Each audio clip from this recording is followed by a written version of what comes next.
You feel this nervousness on the phone there? Sir, I've been trying to make an urgent phone call up there. Well, I don't think it's something I want to do on an overseas phone. You gotta make some phone calls. Hang up the phone. Prank caller. Prank caller. Ladies and gentlemen, welcome once again to Packernet After Dark. This is the call-in show of the Packernet Podcast Network. If you'd like to call in, if you'd like to participate in the show, please feel free to do so. The phone number here is 608-501-0718.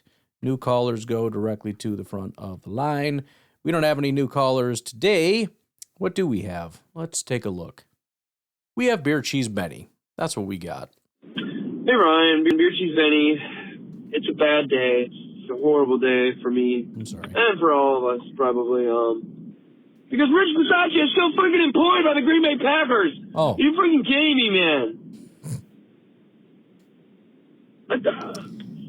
Tell you what, remember how I say sometimes I skip calls because it's too far and I don't want this kind of thing to happen? There you go. Here's Beer Cheese Part 2. Hey, Ryan, this here is Ben from Minnesota. Sorry, that's not Beer Cheese. This is different Ben. Just listen to your podcast and you're going through all the guys who are potential cut candidates or trade or whatever.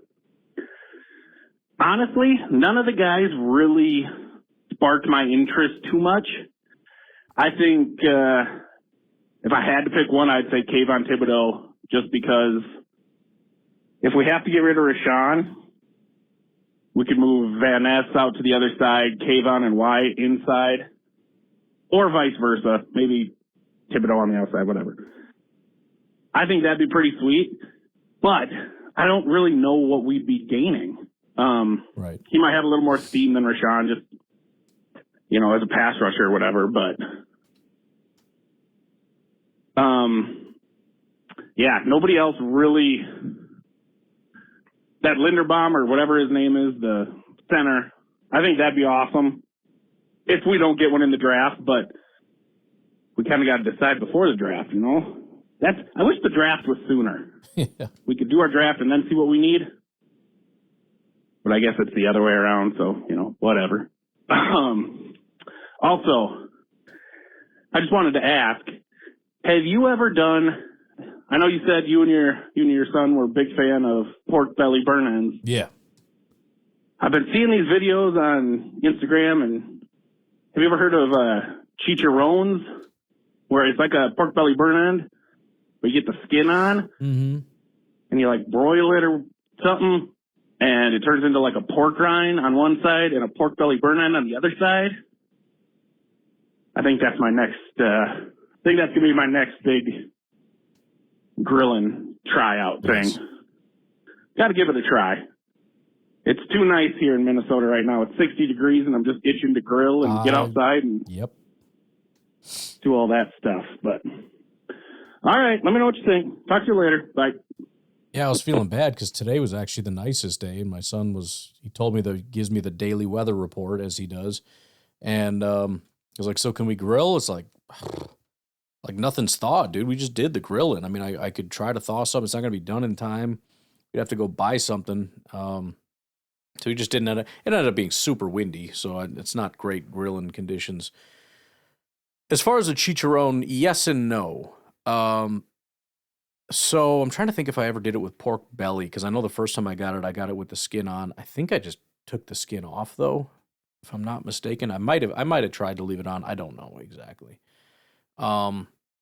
What I have done, though, they've got these, like, I don't know when or where I've gotten it before, but it's kind of like it's a pork shoulder, but I think it's like a little further down or something in the shoulder. It's like the lower joint as opposed to the top one. It tastes just like pork shoulders, like pulled pork, but it like comes on the bone, and it's not like the shoulder blade bone. It's like an actual leg bone in there, and it has skin on it. I don't know what the heck that is, but I've gotten it a couple times on accident, and I've tried making it, and the skin part that I've gotten right is delicious, but it's mostly wrong. It doesn't help that it's like, you know, it's round, unlike, you know, pork belly is flat, so that'd probably be a little easier to do. But I guess the point is I've always been kind of scared to do it because I've seen people do that. There's one guy that he does it all the time. I keep seeing his videos pop up. It looks real good. I mean, it makes it super crunchy on top and then, obviously pork belly underneath. It's really hard to do. I mean, first of all, there's a lot of prep involved. People, they'll add a ton of salt or whatever to get the moisture out, and you let it sit there forever to draw the moisture out. You poke like a billion holes in it, and then you put vinegar or something over the top. It's all to kind of like help it kind of crunch up. But yeah, every time I've tried to do it, especially with like a broiler or something, it ends up with some spots are overdone. A lot of it is underdone and it's just freaking rubbery skin. And then, the middle of that is just right. And it's, again, it's good. It's just, especially over pork belly, what that thing is kind of just whatever. It's just whatever meat. Pork belly is kind of a special deal, and I don't want to mess it up. Plus, it's hard to get pork belly right. So getting pork belly right and then the skin right on top of it, granted, you're probably just blasting it under a broiler or something at the end, but I guess I've just been a little too scared to try it. I would like to do it. It's one of those things, if I ever hit the lottery and I can just grill every day and I don't have to worry about it, I'll do it, because then if I ruin it, it's, whatever. Let's just grab the steaks and throw those on now. Give the pork belly to the cat, But no, I haven't tried it. I have seen it. It looks very, very good. And I have had, like I said, I have done the chicharron a little bit on that little pork leg thing, and the parts that come out good are very good. And the kids liked it, and it was very, very delicious.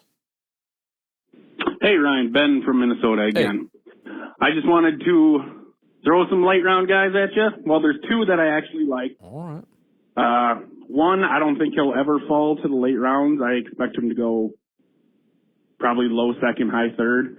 Bryce Lance out of North Dakota. Kid's awesome. He's so good. He's setting records all over the place in North Dakota. And he's from the same town I am, so that's pretty cool. Great. His brother's Trey Lance. I was wondering. So hopefully, he's been catching balls forever. And also, the other guy I wanted to mention, Roman Hembley, or something like that. Running back out of Indiana. Dude can catch. He's very nimble. I think he would be awesome behind Josh Jacobs, because I guess,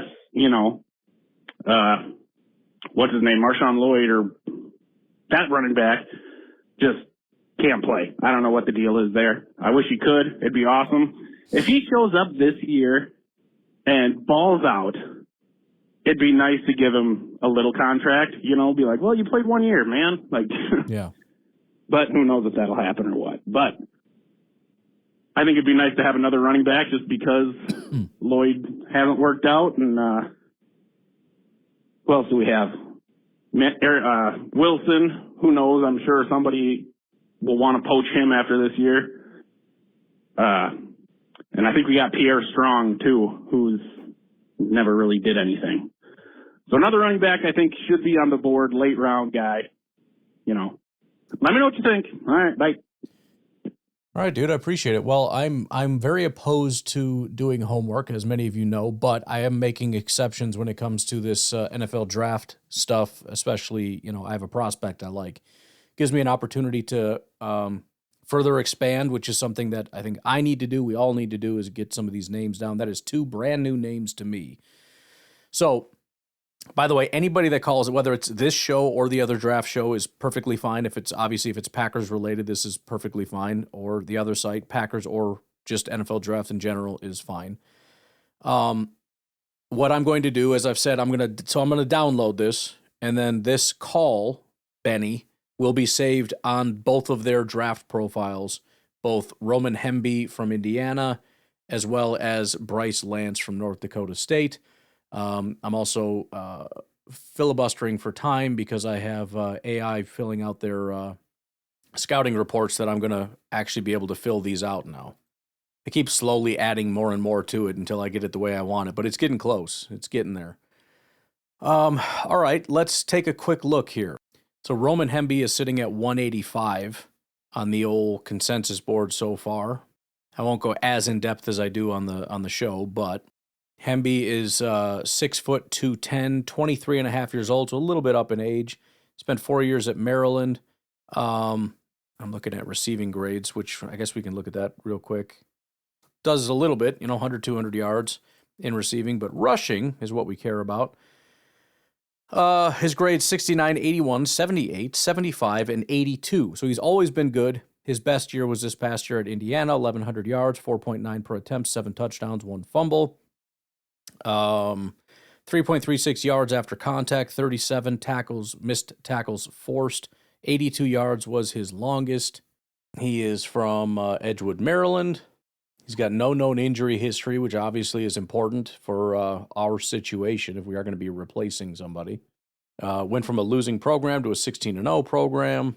Strengths, vision, and processing, receiving, ball security. Some of the weaknesses, pass protection, lack of top-end speed.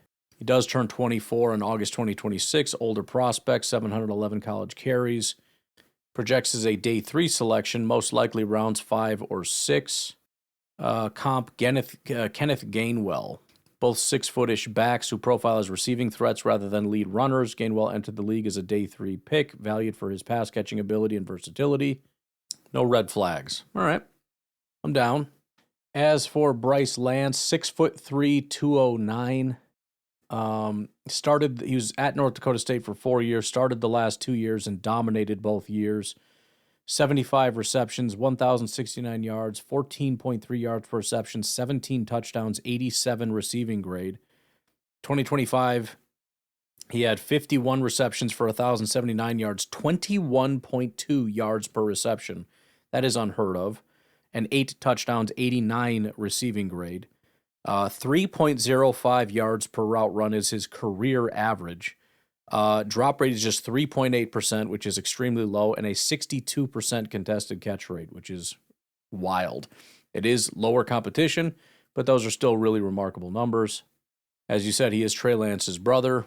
It's not just his brother, though. Their dad, Carlton Lance, played cornerback for the Saskatchewan Roughriders in the Canadian Football League. He was their primary developer, coach through the years, trainer. He's also a smart kid. His off-the-field resume is as impressive as anything he did between the lines. Bachelor's degree in marketing by December 2024 and an MBA by December of 2025. Academic All-American First Team, 3-time MVFC Commissioner's Academic Excellence Award winner, 3-time MVFC Honor Roll Selection, National Football Foundation Hampshire Honor Society, MVFC Presidential Council Academic Awards. He's a smart, and smart maybe isn't even the best way to do. Some guys are smart, they don't have to work very hard. Some guys work really hard to get these kinds of accolades. The point is he puts in a lot of work toward academics. He's disciplined. He's probably also smart to be able to accomplish this, but you have to be disciplined to be able to do that kind of stuff. He's projected probably between the 3rd and 5th round. It's a pretty wide range about where he would be. Where is he at on the old consensus board? Where did he go? Yeah, he's at 135. His closest comp is probably not surprisingly Christian Watson. The last NDSU receiver drafted went to this second round. It'll definitely be interesting to see how he tests. Hilariously, the other comp that they came up with is Marquez Valdez-Scantling. Now, both of these guys are pretty fast. I don't know that Bryce Lance is going to be on Christian Watson's level. If he is, then he's, you would expect him to be drafted earlier. But if you remember MVS, he was what? He was a 5th-round pick or something, wasn't he, I think? So maybe somewhere in between those two. And then no red flags. So, and again, this will be on the draft guide. All this will be in there, as well as your call, Benny. So I appreciate that. Appreciate you bringing these guys to our attention. Definitely both pretty interesting.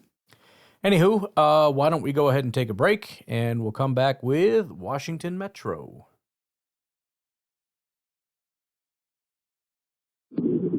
Hey there, been a while. This is Gabe Lee, aka Washington Metro. What's up, dude? Just tuning in for a little off-season action. I just kind of had a thought while I was listening to the podcast, and I wanted to call in and ask about it. There's sometimes we talk, or I hear you talking a little bit, especially about like these PFF grades, going up and down in different years. Mm-hmm. Sometimes it's like a year-to-year basis. Sometimes I had a couple good years back to back and then a bad year. And I guess I was just wondering, is there a way, because I know this would be pretty difficult to do manually, is there a way maybe using one of your AI bots to kind of figure out what the strength of schedule, worry that these guys maybe having really good years maybe against bad schedules? And then, I mean, I know that still encompasses a large amount of teams, but I'm just curious how much that might play into it. Anyway, long rambling thought, but I was curious what you might have to think about it. Anyway, let me know, and I'll be tuning in. Thanks. Yeah, I mean, that's obviously a big project. I would venture a very, very strong guess that that's absolutely not going to account for very much of it. I think strength of schedule balances out pretty heavily. It also, you would see an exact pattern among everybody on the team. You know what I mean? Their good years are the good years, or bad years are the bad years. And that's not what you see. It's not to say it has no impact, but I mean, I think there's a billion different variables. One of them potentially being strength of schedule.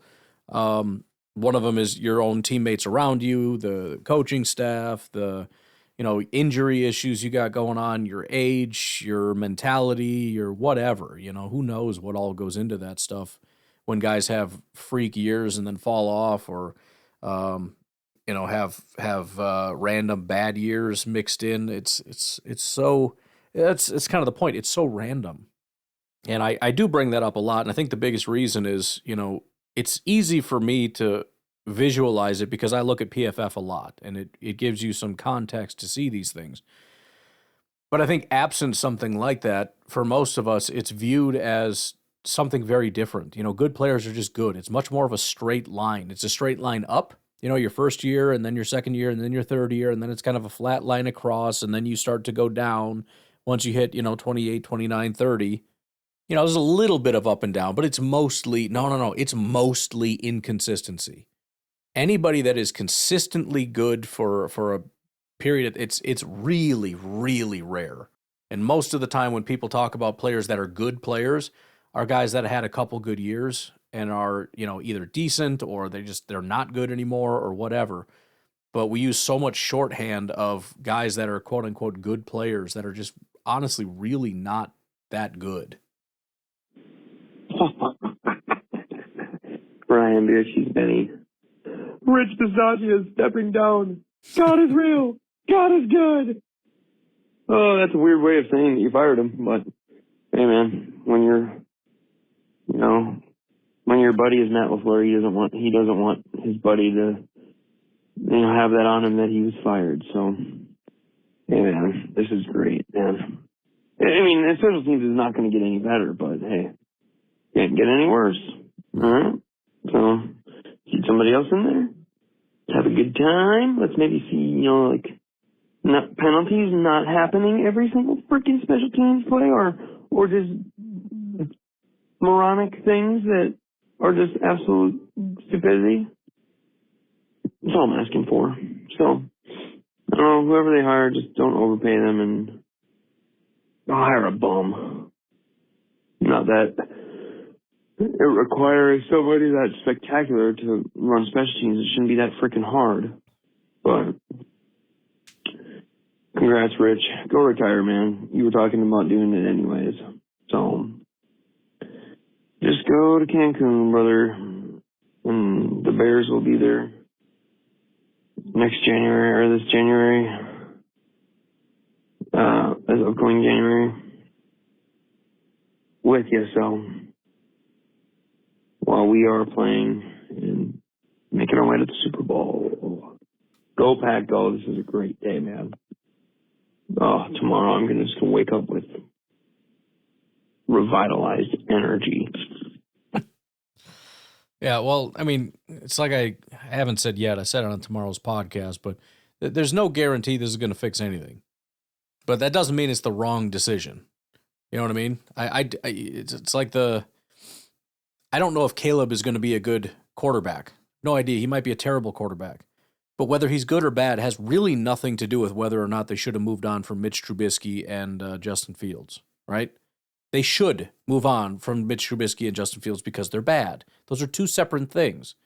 Whether or not somebody is good and fixes an issue, and whether or not the other guy that was there previously that was not fixing the issue should remain there in that position, those are two different questions. It's part of the reason why I don't like the question of, well, what's your solution? I don't need a solution. I don't have to have a solution. They're two separate things. There's the problem that needs to be removed, and then there's the solution. All right? I can tell you the problem, but I can't tell you the solution. That's the situation. So, I don't know who can fix this. I don't know. And I don't know what else needs to be fixed. What other players, what other people, maybe the kicker, I don't know, maybe the long snapper, maybe a couple other people doing a couple other things need to be removed from their position of whatever. I don't freaking know. I don't know. But I know that Rich Bisaccia was not fixing anything. And, so there you go. I don't know what else I need to tell you. But, it's a very, I mean, I'm trying not to be too callous about it, but, let's just say we got what we wanted, and we'll leave it at that. What's going on, Ryan? Chris from Alabama, man. What's up, dude?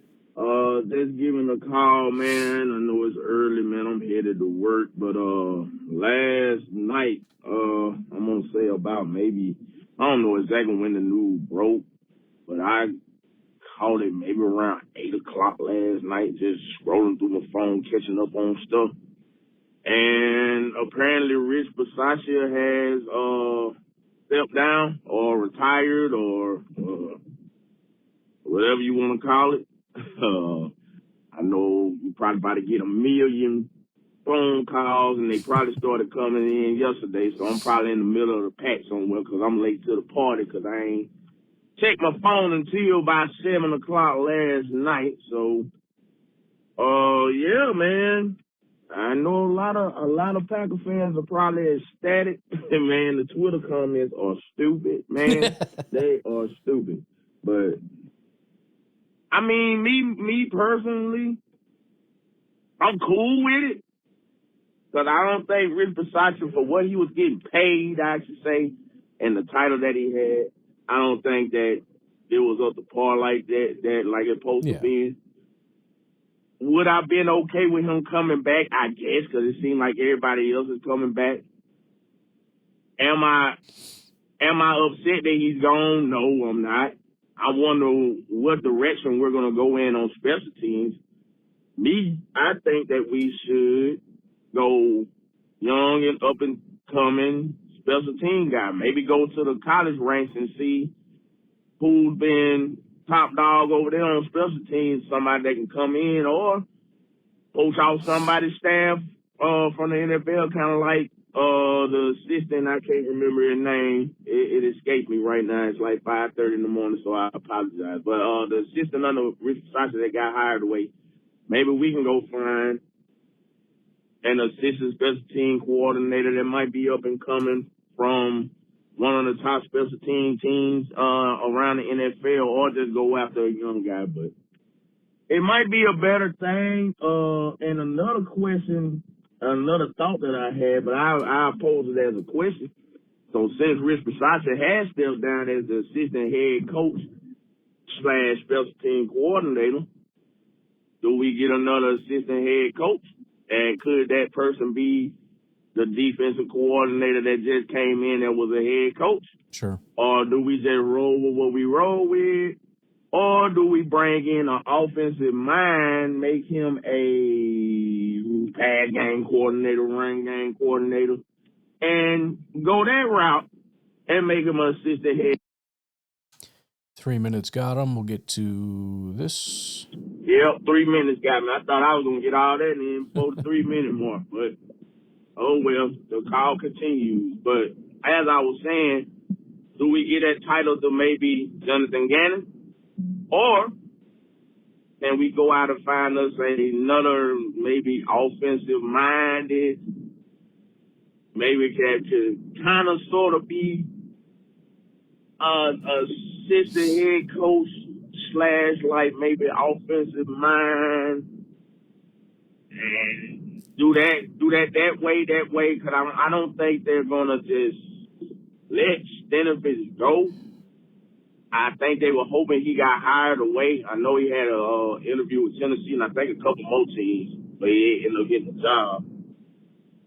So since they're probably not going to do that, maybe they bring in, but I don't even, to be honest, it's just a thought because I really can't think of anybody that's left out of the coaching pool that didn't get a job that we can bring in. So I just wonder what direction we going. Basically, will we make Jonathan Gannon the assistant head coach? Will we not have an assistant head coach and just roll with the staff that we got? Maybe bring in another offensive line. To come in to be a pass or run game or whatever little title you want to give them / assistant head coach, or just bring in a straight up assistant head coach. And what we gonna do on the special team side? Is there anybody that you've been looking at? Because I honestly have not been looking. I've actually been trying to dig into the draft. Like I said, I'm trying to get more acclimated with the draft. So I've been digging in the draft, looking at prospects and stuff. So I really ain't been looking at coaches. But y'all guys, let me know. Y'all can call in and chime in. I'm pretty sure y'all already are. And Ryan, just give me some thoughts on who you think would be a good fit for the special team coordinator and what we gonna do about that assistant coach job, man. Go Pack, go, man. I'll talk to y'all later. Oh, and before I go, man, that song Aaron did last week, man, was hilarious, man. The two calls from Nico and Aaron back to back when Nico was talking about big beefy men, and then we started singing some songs. And then Aaron just hit with a whole song. I was like, man, that's like that should be clipped and put like on a Packernet blooper reel or Packernet Hall of Fame type deal. So like them two calls back to back was hilarious, bro. I was tired. But anyway, go Pack, go, and I'll talk to y'all later. But yeah, that's A+ content for sure. As for the special team stuff, I'm guessing you've seen it, if not, or heard it. I'm guessing you have. Go check it out. Yesterday, whatever day, did a full episode on it. So I think there's some good options. I think everyone is kind of settling in on one guy from Seattle. Probably means we won't end up getting him. It doesn't have to be that guy, but I try to cast a wide net in hopes of, whatever happens is kind of okay, yeah, that was a decent option. It's kind of what happened with the head coaching thing, although I was kind of leaning more toward Still, I had prepared myself to be like, okay, I get it. That's fine. So we'll see how it goes with that. Obviously, the Packers have to go through a period of mourning of Rich Bisaccia leaving, and then eventually they will hire somebody.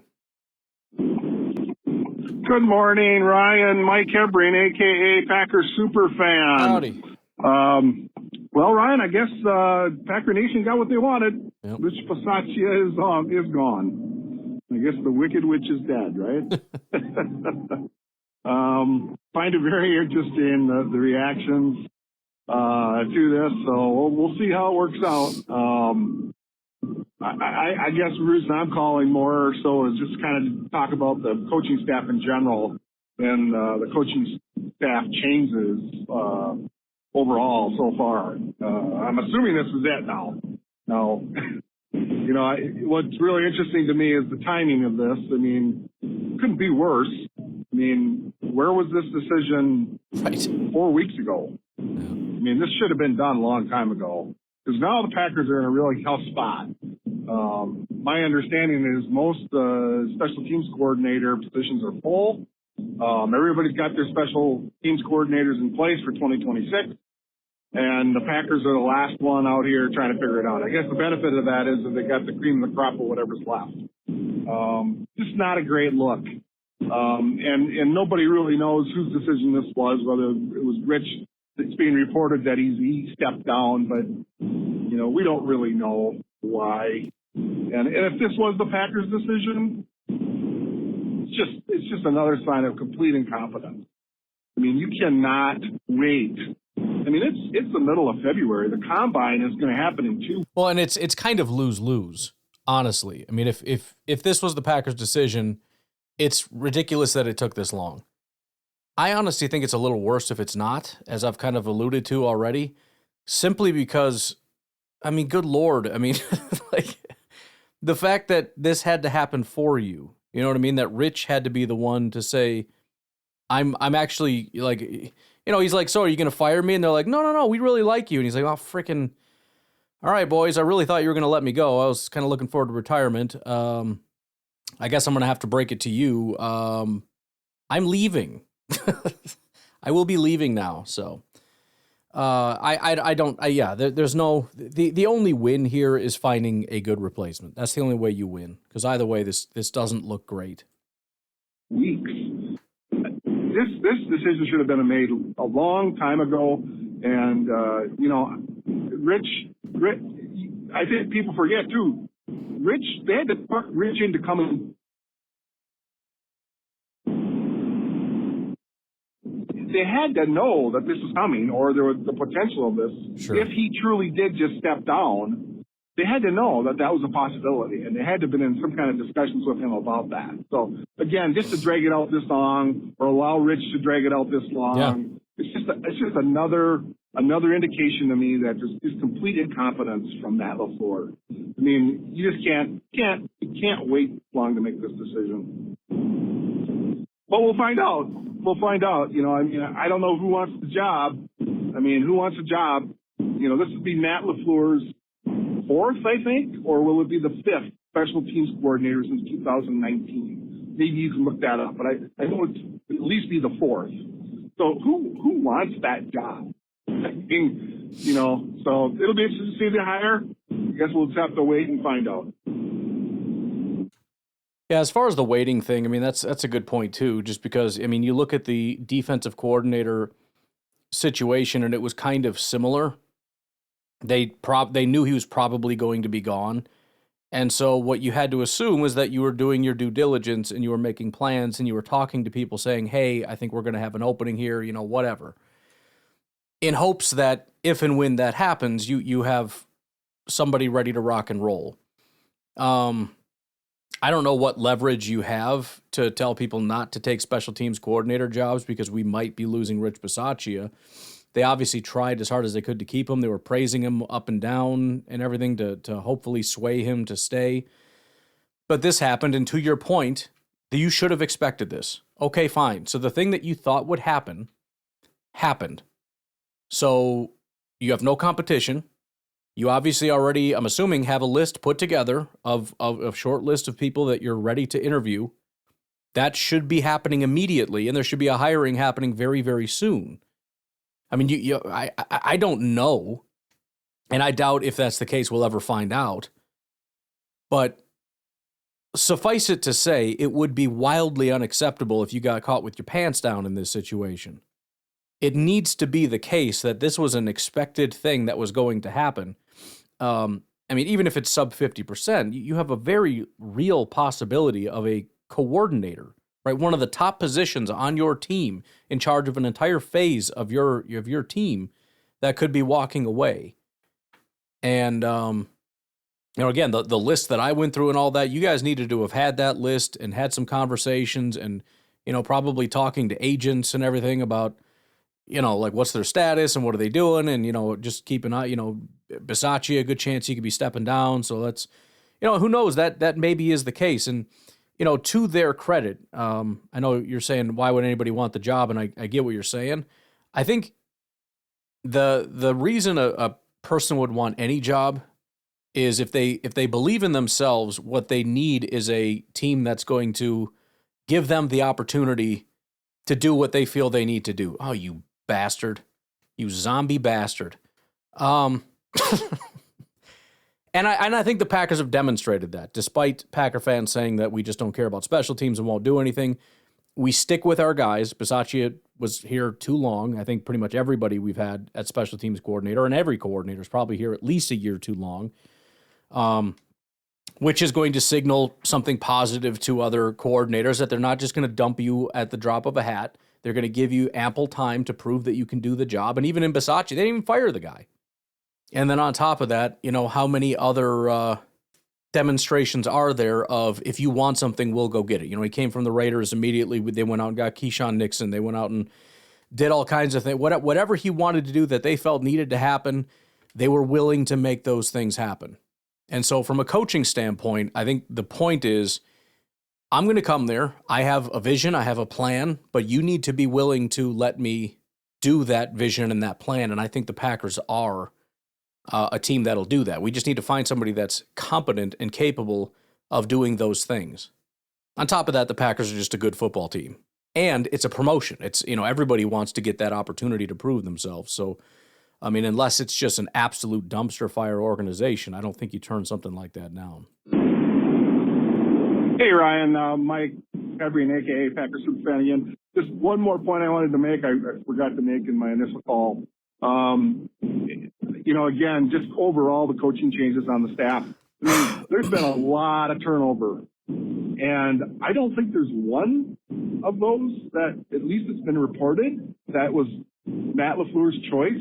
Most of these people left of their own volition. Mm-hmm. But basically the entire staff is turned over, except for him and Steno and Butkus on the offensive staff. And then, of course, a few others. Obviously, Luke Betsy. There's a few more on offense that are still there, too. But the big ones, it's just ironic to me that all the coaches we were hoping would be gone are still there, and all the coaches we really didn't have much of an opinion on are gone now. I guess the only exception to that would be Rich Bisaccia. I think everybody wanted him gone. So we'll see what happens. But it's just, it's hard to believe you're going to make a championship run with a brand new, almost an entirely brand new staff. So yeah. Should be a fun trip down through the schedule this year, and once we get a better idea when the official schedule comes out, to kind of try to predict what their record is going to be, So anyway, that was the only other point I wanted to make. Just a lot of changes with the coaching staff, and not many that I can tell that were actually made proactively by the Packers. Well, yeah, so first of all, that is one of the things that has been talked about is brain drain. And it's kind of across the NFC North. It's been happening. Obviously, the Lions got impacted by that last year. We'll see. We'll see how much Bisaccia and Hafley and all that are going to hurt things. Obviously, from a Packers fan perspective, you hope that the people coming in can actually improve or at least maintain that level of success. But as far as the turnover, yeah, I think Mahaffey was the one guy that got fired, which is the wide receivers coach, I believe. Which, as I said, honestly made me happy because at least then it felt like they were willing to acknowledge, like, if they felt there was a problem, they were willing to address. And I know Matt LaFleur's fired people before, so obviously that's not like he just refuses to ever do it. But it just made me uncomfortable to see an unsuccessful year by all. You can't look at the way the season ended and feel like, well, we made it to the playoffs. Come on, we're being a little generous with that. But it's just, show me that you're willing to do something, and they did. But there's no question, in large part, which is a little bit troubling, but also like, okay, I guess prove it. I guess we'll see. They feel that the injuries were the primary driver, and that the changes that needed to be made were not coaching changes or GM change for that matter. That the coaches and GM and everything were fine, were good enough, and maybe some player changes. I think Gutekunst definitely did not seem happy, and I think that they have identified some player changes that they need to make and whatnot. But I don't know. I think most of us are a little skeptical. But again, it's just kind of okay, we'll see. We'll see how that goes, I guess. Anywho, let's take a break. We got Embrace the Suck on the other side.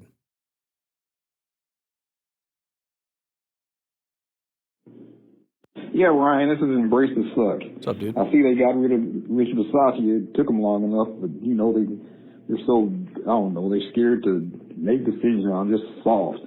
You know what this team needs? It needs a Vontez Burfict.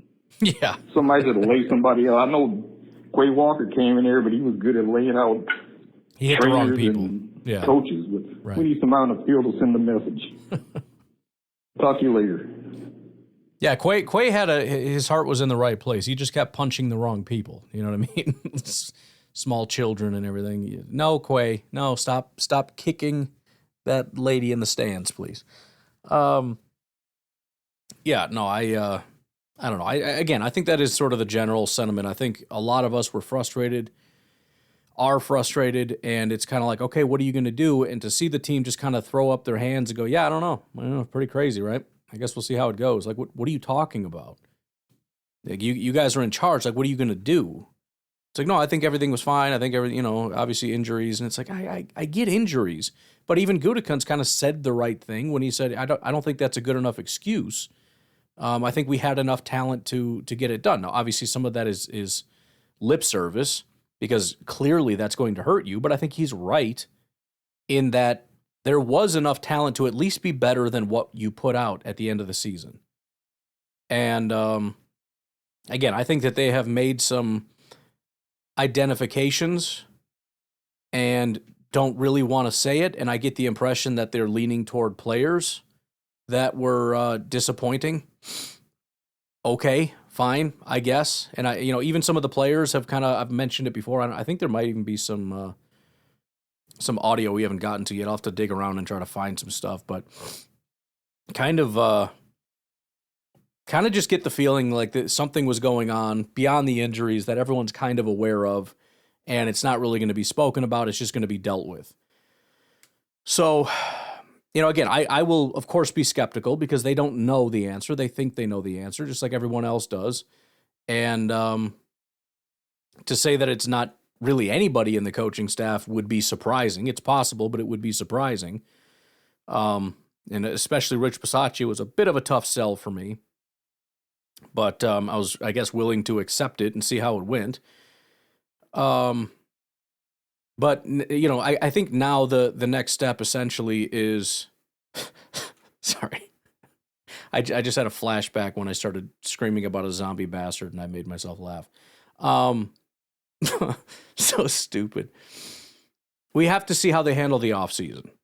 Because usually they start tipping their hand pretty quickly about what they feel the problem was. Because just what they're doing. This person got cut, this person got cut, this person gets brought in as a free agent, this person gets brought, whatever. Okay, fine. We'll see what they do. Now, if they don't really release anybody, it's like, well, crap. What are we doing? And there's different deadlines by that, but there's certain points at which you start to get more and more the impression like, okay, it's not that. Okay, we just paid that bonus, so it's not that. But, if they just start showing that we legitimately just want to mostly run it back, we're just going to draft, the guys that we have at the picks that we have it, and we're going to run it all back, that's going to be pretty disappointing. But I don't think that that's essentially going to happen.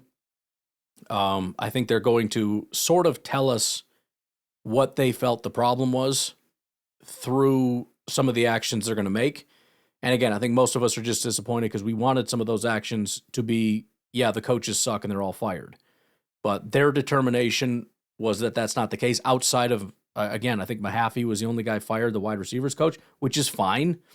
Again, I think we were looking at offensive line coach, but if their determination is, no, the offensive line coach is fine, it's the friggin' wide receiver coach that's not doing his job well enough, okay then.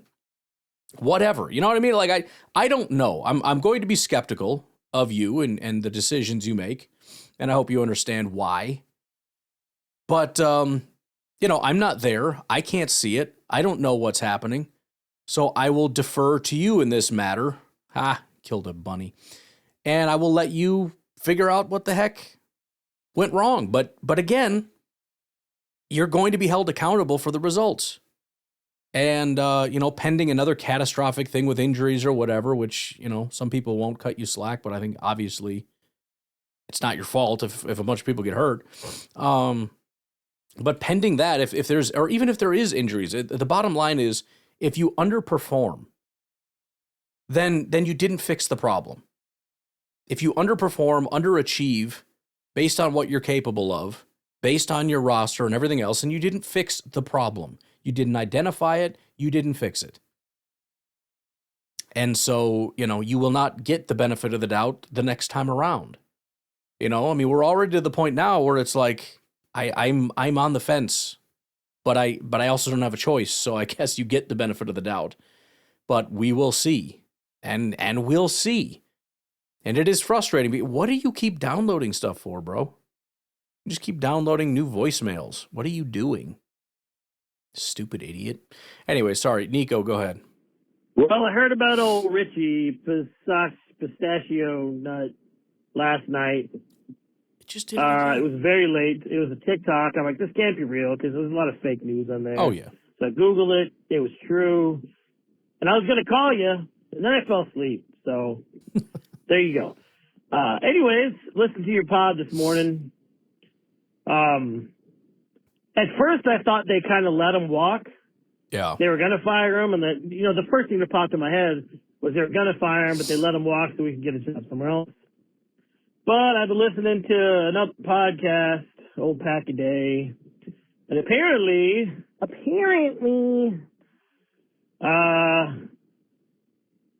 now before I started listening to podcasts, I was kind of thinking, I don't know, and they kind of, confirmed what I was thinking. Everyone's already filled their special teams. I guess 13 special teams people, maybe you mentioned that too, but they did too, were hired just, since the off season. And it's like, if they were going to let them go, they probably would have already done it so they could, get some good picks. And they kind of broke it down. I guess this is the one position that you can't move up from the college ranks and do good. Yeah, you can. According to the dude on the Packernet podcast, kind of a grumpy dude. Okay. Not Andy, it's his guest. He said that 1 out of 31 or 32 special teams coaches are from the college ranks. Mm-hmm. And I guess the rules are so different, and it's hard to, I don't know, man. I don't know about that, but that's what they're saying. So that kind of sucks. So I'm going to take a page from you, Ryan, and say, looks like we're going to suck again this year in special teams. Part of me was thinking, cool, let's get rid of old man, get some young, fresh, hot guy. Apparently all the young, fresh, hot guys got hired. Get some hot guy. But oh well, I guess it is what it is. We'll figure it out. Part 2. Well, it's kind of long, so let's pause here for a second. Yes, I'm on board with getting some smoking hot guy. I didn't know that's what we were doing, but let's do it. As far as the college thing, I did mention many of the things. It reminds me of like my wife when I tell her something, and she just kind of brushes it off like, that's stupid, you stupid idiot human being. And then like one of her girlfriends will tell her the exact same thing. And then she's like, oh my goodness, you're not going to believe what so-and-so told me. Isn't that brilliant? And it's like, fine. Yeah, it's brilliant. Yeah, I'm stupid. I wish I'd have thought of that. Anywho, as far as the college stuff, the rule book does complicate things, the way the rules have changed. But as I said, I think the vast majority of what it means to be a special teams coordinator kind of can supersede that if it's a talented enough guy. Everybody else kind of had to figure it out on the fly when the rules changed. Plus, a lot of these guys, they're paying attention. They know what's going on. They're staying abreast to it, obviously. Just like I'm sure people in the pros are still watching college to try to get some thoughts and ideas or whatever. It adds some complication, and it definitely lowers the probability of you getting the job. But if you're in a tough spot like the Packers are, where, a lot of the top guys have been hired away or whatever the case may be, it's possible the next best person is a college guy and by a million miles. Now, I don't think that's necessarily the case, but all that to say, okay, just every once in a while, like one of these things will pop up like a big giant report, and it's Malik Willis on there. I'm like, oh, what is this about? It's just stupid nonsense. I don't think that that's the case, but it's not impossible that they could go to the college ranks. As I said, one of the guys that did get hired just this cycle was from I think the Colts hired somebody from college. As far as like 1 of 32, it's at least 2 of 32. I know that because I covered both of them on the show. Now maybe it's 1 of 32 since we started changing the rules, but that's such a small period of time. I wouldn't really expect there to be very many college people getting promoted to the pros in that very small period of time. Anywho, again, I was never a huge fan of Bisaccia. I don't think he ever really had, or at least not anywhere recently, very good special teams. I said that from day one. So it's not like I'm just saying that retroactively. You can go find the podcasts, and that's exactly what I said about him. He wasn't that good, and he was overrated based on his reputation that he had gotten just recently because of, he took over as the interim head coach, and he got this big hype train going for him, and then suddenly he became like a superstar, and Packer fans are like, we need to have him. He's amazing. And, he was just kind of, whatever. So the odds of us finding somebody that can at least put up like a top 15 or 20 special teams unit like he had done the last several years, it's not going to be that hard. Now, is he going to come in and give us a top 5? Obviously, that's a different question. All right, part 2 for Uncle Nico, and then, for Nico. Uncle Rico is next, but I don't think we're going to get there. For Nico, here we go. Yo, it's Nico again, just calling back. I know I was a little bit of a negative Nelly when I called a little bit ago about our special teams coordination issues. However, my brain did what it did. It thought of a solution or a resolution. All right. So, hear me out. Okay. Maybe, we've been the youngest team, one of the youngest teams ever, right? Maybe we were just reading the wrong metric. Maybe it wasn't the fact that we were the youngest team, right, of the year. Maybe we just had the oldest assistant coaches. Maybe that was the metric really to follow. So age of the players, it was just that Rich Bisaccia was 95 years old and should have been gone, 15 years ago. Don't get me wrong. I'm sure the dude's super cool. Love to share a beer with the guy and hear some cool NFL stories. But as with everything, time passes you by. It is a young man's game. I mean, so let's hope we hire a young kid. I know if it doesn't translate to come from college ranks, oh well. There'll be somebody out there will be like, cool. Somebody out there knows Matt, knows Sean McVay, knows all them other McVays and the floors, and they'll hire somebody. And we'll have young assistant coaches, and that'll be the difference, right? Of course, I don't know who they're going to hire yet. If it's happened, I don't know yet. They can't hire Robert Duvall because he died yesterday. Jeez. But, interesting, by the way. You talk about movies and stuff. Curveball. Lonesome Dove. It's kind of a cool series. I had forgotten about it. I probably saw it like when I was in high school back in the 80s. And I recently watched it. It's all right. I love Westerns. What a hard life they had back then. You just killed people all the time and no one cared, It's funny, I was just thinking that because I was looking at some U.S. presidents and stuff just for fun. And they're talking about how, like, I already forgot which one it was, Andrew Jackson or whatever. He did like 108 duels or some nonsense. And it's like, so wait, you got to just like decide we're just going to duel and you can just like murder a guy and then it's fine. Like, as long as you agree, I got no issues here. Lawman doesn't mind as long as you guys agree to this. By the way, that was the reason I looked it up. I had AI be like, who are the most like hardcore, freaking awesome presidents? Like, we know the popular ones, and obviously there's some overlap, like George Washington, who is popular and hardcore. But most of the popular ones are kind of like, whatever. Like they did nice things or whatever, and it was stupid. But like there were some freaking hardcore dudes, and it's like, oh yeah, this guy did like 108 duels, and at one point somebody like talked trash about his wife, so he challenged him to a duel, and then turned around, let the guy shoot him, took the bullet, walked up and executed him. Just like calmly went up and killed him. I win.